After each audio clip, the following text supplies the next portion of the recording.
जय गुरुदेव, जय जगदम्बा। आप सभी का स्वागत है शिव शक्ति कृपा साधना चैनल पे। मैं कन्हैया वर्मा आप सभी का स्वागत करता हूं अपनी चैनल पे। आज का जो वीडियो है वो उन लोगों के लिए जिन्हें सवारी आती है। यहाँ पे मैं उन लोगों के लिए भी बात कर रहा हूँ जिनकी पीढ़ी परंपरा से भी सवारी आ रही है, जिन्होंने गुरु धारण नहीं किया उनके लिए भी, और जिन्होंने गुरु धारण किया, अखाड़ा करवाया और अपने गुरु से सवारी प्राप्त करके और यह गद्दी चला रहे हैं उनके लिए भी।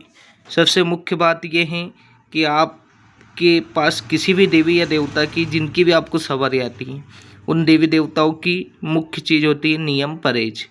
यहाँ पे एक साधक जो कि अभी बीच में सेवा लेकर गया, उनसे हमारी चर्चा हुई, तब उन्होंने हमें बताया, और ये जो बात है स्वयं की भी अनुभव की गई बात है कि उनके घर में जो उनके पिताजी हैं उनको सवारी आती थी। सवारी पूर्ण रूप से कार्य करती थी और लोगों का जन कल्याण भी करती थी। बहुत लोग उनके पास आते थे, लेकिन उनके जो पिताजी उनको पूर्ण रूप से सात्विक देवी देवता आते थे और सात्विक नियमों का पालन करते थे। लेकिन कुछ समय बाद उनके पिताजी ने परहेज को खराब कर लिए, यानी कि जो नियम थे उन नियमों को तोड़ दिए। किसी भी देवी या देवता की आपको जब सवारी आती है तो देवी देवताओं के लिए आपको नियमों में चलना होता है, क्योंकि जन कल्याण करना कोई सहज बात नहीं है, बहुत बड़ी बात है। जन कल्याण के लिए आपको पहले तैयार करते हैं गुरु। दूसरी बात, आप सवारी तो ले रहे हैं, आपके पास गुरु नहीं है, तो आपके पास गुरु नहीं है तो कोई अगर बीच में से प्रहार करता है, किसी भी तरीके से कोई प्रयोग करता है, तो उस प्रयोग को लौटाने की क्षमता तो आपके पास ऐसे मंत्र सिद्ध होने चाहिए जिन मंत्रों से आप अपने घर का कवच लगा सके, घर का कीलन कर सके।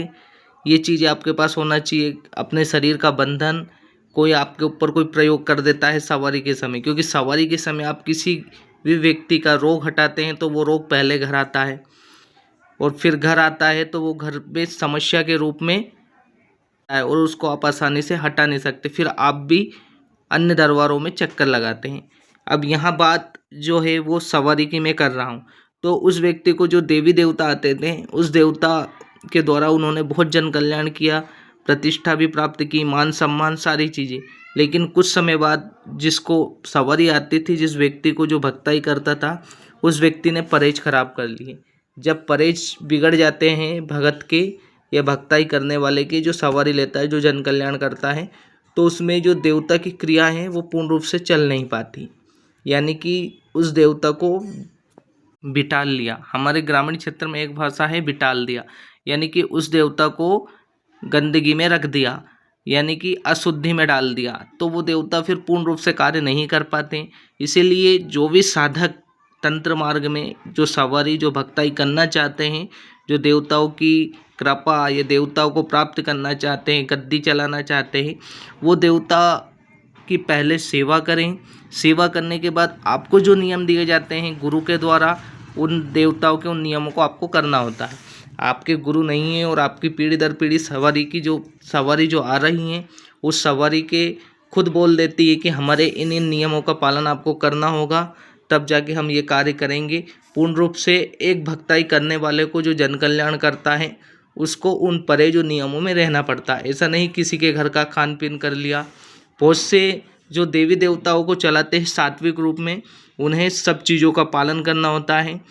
कभी किसी की मृत्यु हो गई, उसके घर का खान पीन कर लेते हैं आप लोग, तो उससे सवारी जो है करना बंद कर देती है और रुक जाती है, वो अशुद्धि में चली जाती हैं। फिर उसका स्नान होता है, नहान होता है। तो पहले तो अगर आप सवारी या गद्दी चला रहे तो पहले तो गुरु धारण करें। जब गुरु वचन ले लेते हैं, जब गुरु उन देवताओं को पूर्ण रूप से आपके पास भेजते हैं या गुरु जो क्रिया कर देते हैं, उसके बाद ही आपको आज्ञा देते हैं, आशीर्वाद दे देते हैं, आप उस लायक हो जाते हैं, तभी जन कल्याण करें, वह भक्ताई का कार्य करें।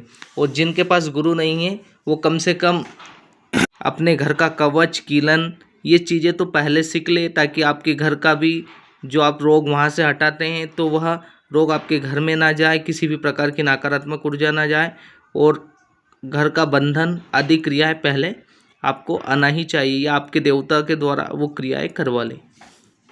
जय गुरुदेव, जय जगदम्बा।